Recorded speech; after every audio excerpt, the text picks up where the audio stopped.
D-zone coverage, eliminates the start of all that type of danger. And but I think we're fortunate to get that tie. And this is a beautiful plan to goal. Coach, I was curious to see McTavish kind of demoted to the fourth line there in the third period. What was the thought process behind switching him to Harkins?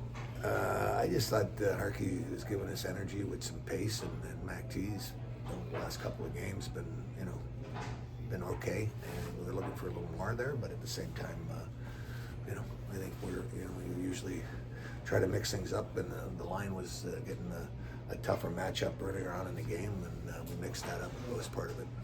We've talked about so many things with Beckett Seneca's growth.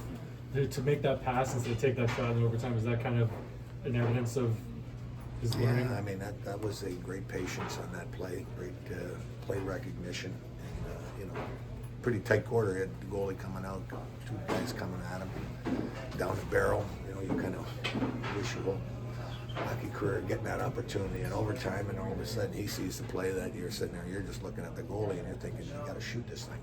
And then he had the presence of mind of making a beautiful pass and ended a really nice play. Give him credit. With how tough it's been to score goals just over the last couple of games, to have two huge goals like that in the moments that they come in, is that sort of something that can uncork a bottle that had been stopped up? Well, you're gonna have stretches where you got games like this that are 1-1. Last game was 1-0 most of the night, and it's like, okay. I mean, these are real games. I mean, so it's almost we've got to find a way to play that game that's within the game, and find a way to come out with points. And last game didn't happen. Tonight, similar situation. We felt on the road trip we had 3 games. We should have got points out, or could have got points out of all 3 of the games on the road. Tonight, we felt we got fortunate at the end, but at the same time, basically 4 games where they're all close and they're all battles and they're all, timing is important. That we gotta break tonight, but we gotta help ourselves a little bit more efficiently. What do you think of Gudis' game tonight, and what does it say about Moore that you get a righty back, but he managed to stay in the lineup? Yeah, well, Moore has been effective. I think he's a smart player. I think Goods gives you a presence physically and brings some leadership to our team.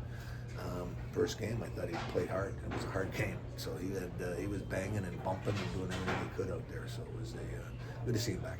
Talked about McTavish briefly. What would you like to see him do more consistently? This is the second time he's going to stay.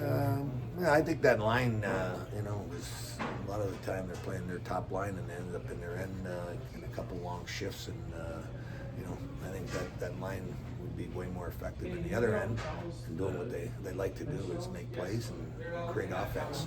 I didn't get much of a chance of that. Split up the matchup a little bit as we went along. But I think that line, not just Mac T, they all one of those nights where puck they didn't have as much as we would like. Talked about how close these games have been. Coach Tourney this morning said that the league's just, the parity is incredible. Have you seen it this tight at this early juncture of the season before? Probably as tight as I've seen it, because everybody's in it. I mean, it's unbelievable. Everybody's plus 1, 2, or 3, or 4 over 500. You look like you're out of the playoffs, and how far out of it? You're only a couple points out of first place, and that changes every day. So, and you got a lot of overtime games early in the year here as well. So, I think you're going to see a lot of games, right down to the wire like we saw tonight. I think it makes for a very competitive season, and these are the kind of games we should start enjoying, because it's going to be a part of the fabric when we look over the course of the rest of the season. There are always ways that the team can improve. What areas would you like to see them target heading into the next game on Wednesday? I think we can clean up D-zone coverage a little bit. I think we can, whether exits or possession, hitting the net, I think those are areas we can be better at. Thank you.